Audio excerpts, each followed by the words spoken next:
আজকে আমরা বানাতে চলেছি সবজি খিচুড়ি। এত সফট আর এত মজা হয়েছিল, দেখেন খুবই মজা হয়েছিল।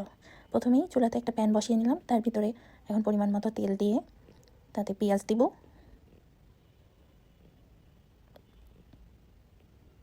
পেঁয়াজ ভাজতে ভাজতে যখন ব্রাউন কালার হয়ে যাবে তখন এতে আদা রসুন বাটা দিব। আদা রসুন বাটা যাতে লেগে না যায় এই জন্য সামান্য পরিমাণে একটু পানি দিয়ে দিব। তারপরে কাঁচা মশলার গন্ধটুকু যাওয়া পর্যন্ত অপেক্ষা করব। তারপরে এতে হলুদ গুঁড়ো, মরিচ গুঁড়ো, ভাজা জিরার গুঁড়ো দিয়ে আবারও একটু সামান্য পানি দিব যাতে মশলাটা পুড়ে না যায়। তো মশলা কষানো পর্যন্ত অপেক্ষা করব। মাঝখানে সামান্য পরিমাণ মতো লবণ দিয়ে দিব। মশলা কষানো হয়ে গেলে এতে কেটে রাখা সবজিগুলো দিয়ে দিব। দিলাম ফুলকপি, ক্যাপসিকাম, গাজর, টমেটো এবং কাঁচামরিচ। এবার এটা কষানো মশলার সাথে ভালোভাবে মাখিয়ে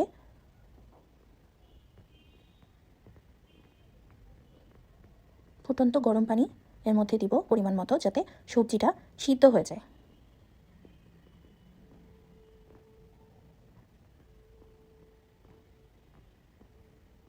এরপর এটা ঢাকনা দিয়ে ঢেকে রাখবো। দেখেন পানিটা অনেকখানি ঘন হয়ে এসেছে। এই মুহূর্তে আমরা এখানে চাল আর ডালের মিশ্রণটি দিয়ে দিব, আগে থেকে ধুয়ে রাখা চাল ডালটি।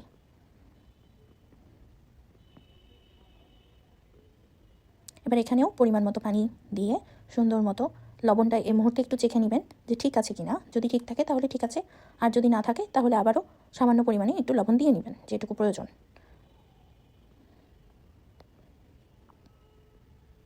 আমার এখানে আরেকটু লবণ লাগতো, তাই আমি আরেকটু লবণ দিয়ে সুন্দর মতো নেড়ে চেড়ে চুলার আঁচটা কমিয়ে আবার ঢাকনা দিয়ে ঢেকে রেখে দিব কিছুক্ষণের জন্য।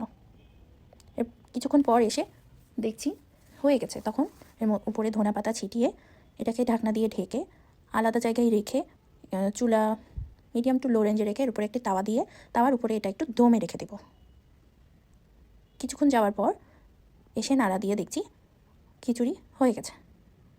এবার সুন্দর করে মাখিয়ে নিয়ে চুলা অফ করে